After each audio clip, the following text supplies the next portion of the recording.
आचार्य गुरुवर श्री कुंद कुंद भगवान के आचार्य गुरुवर श्री ज्ञान सागर मुनि महाराज की जय।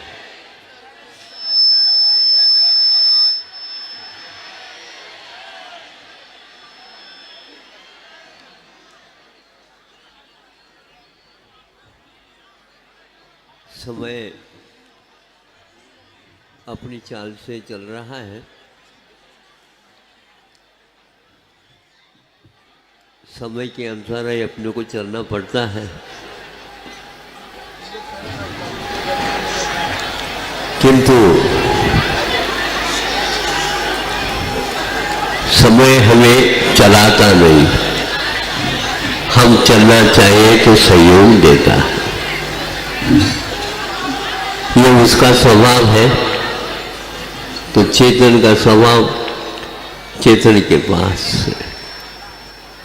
इन दोनों के मेल से अनेक प्रकार के पुरानी नई और होनहार के रूप में हमारे सामने आ जाते हैं।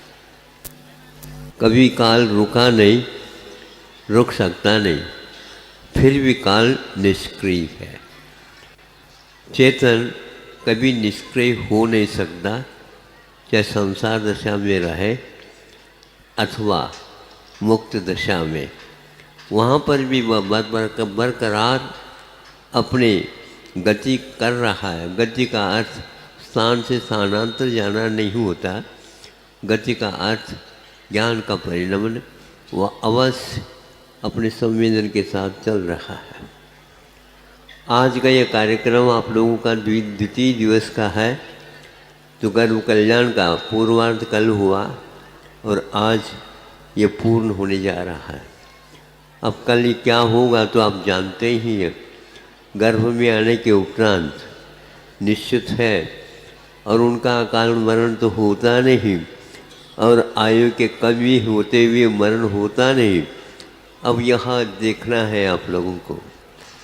उत्साह को देखते हुए ऐसा लगता है कि आप लोग प्रसन्नता पूर्वक इस कार्यक्रम को कर रहे हैं।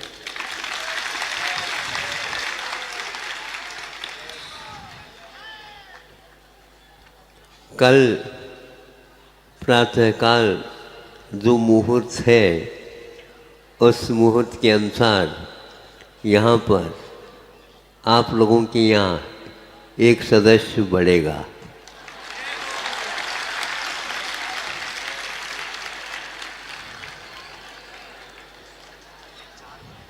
लेकिन वह क्यों आया, क्या आया, ये सब आप समझ नहीं पाएंगे।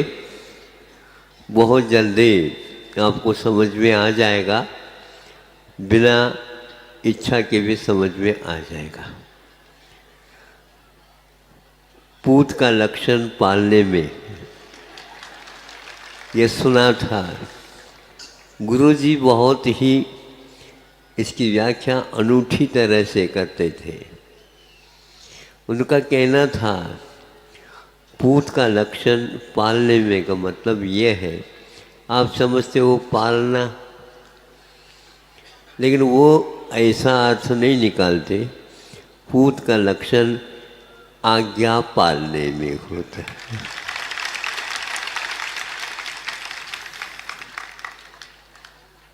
सबको सुनने में आ गया?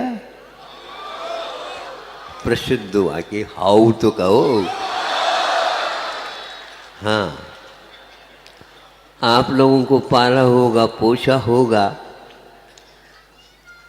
आपके अभिभावकों ने, और ये होनहार हमारा सपूत अवश्य ही काल में जा कर के ऐसा कार्य करेगा जहाँ पर पूरा भारत ही आने को आतुर हो जाएगा। मध्य प्रदेश और उत्तर प्रदेश यहाँ सीमांकन यहाँ पर होता है, और यहाँ पर कार्यक्रम प्रारंभ हुआ है। कल का जेल वाले और संविधान वाले, प्रशासन वाले सारे आए और दृश्य को देख करके गदगद हुए। पूत का लक्षण पालने में तो आज्ञा पालने में मानते हैं कि ऐसे संस्कार डालो जो संस्कार होने के कारण कालांतर में वो क्या संस्कार है संसार के सामने आ जाते हैं, और उसको देख करके सभी लोग, अपढ़ लोग भी समझ में आ जाता उनको कि हाँ, ये किसने ऐसा संस्कार डाला और किस उद्देश्य को लेकर के डाला, और जिसके पर डाला है वह अपने आप को भूल करके संसार के हित के लिए भी कटिबद्ध होता है। अपने आत्मा के हित करेंगे तो उसके साथ संसार का भी कल्याण होगा, हित होगा। किंतु उसमें भी तो तीर्थंकर जो होते हैं वे जगत हित की मुख्यता को लेकर के होते हैं। उनकी चर्या वह उनकी चर्या होती है और किसी की ऐसी नहीं होती। तो आज्ञा पालन करने में यह कटिबद्ध रहता है, किसी भी अवस्था में तो वो चलता है। मुनि महाराज होते हैं, वो सब कुछ करने के लिए तैयार होते हैं, किंतु संकल्प को कभी भी मौन या गौण नहीं कर सकते। यह उनका कठोर नहीं किंतु दृढ़ संकल्प होता है। अपने यहाँ संकल्प कठोर नहीं हुआ करता है, संकल्प दृढ़ हुआ करता है, सुदृढ़ हुआ करता है। शरीर साथ दे या न दे, किंतु शरीर को साथ देना पड़ता है, क्योंकि वह अजंगम है और हम जंगम हैं। जंगम हम जैसे चाहें उसी के अनुसार अजंगम उसके साथ देना पड़ता है। समय चूँकि आज कुछ ज़्यादा हो गया है, आगे के प्रतिक्रमण अधिक है। महाराज लोग चल कर के आए हैं, बताते इनका रास्ता अलग होगा, तो उससे आए हैं, तो हमारा रास्ता अलग था। हम ललितपुर होकर के आए हैं, ये ललितपुर के पंच कल्याण में आए हैं।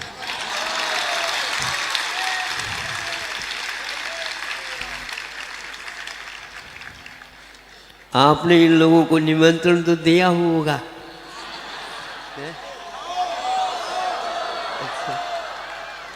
अच्छा, निमंत्रण स्वीकार करते ही है?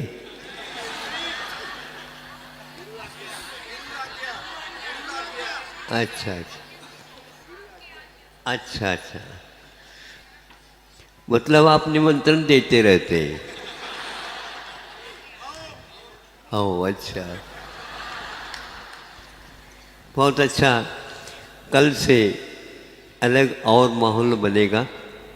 आज तो मैं इतना समझता हूँ कि पूत का लक्षण पालने में इसका रहस्य बहुत बहुत बहुत बड़ा रहस्य है, और उस रहस्य तक पहुँचने वाला व्यक्ति ही समझता है कि इसका क्या आदि होता है और क्या अंत होता है।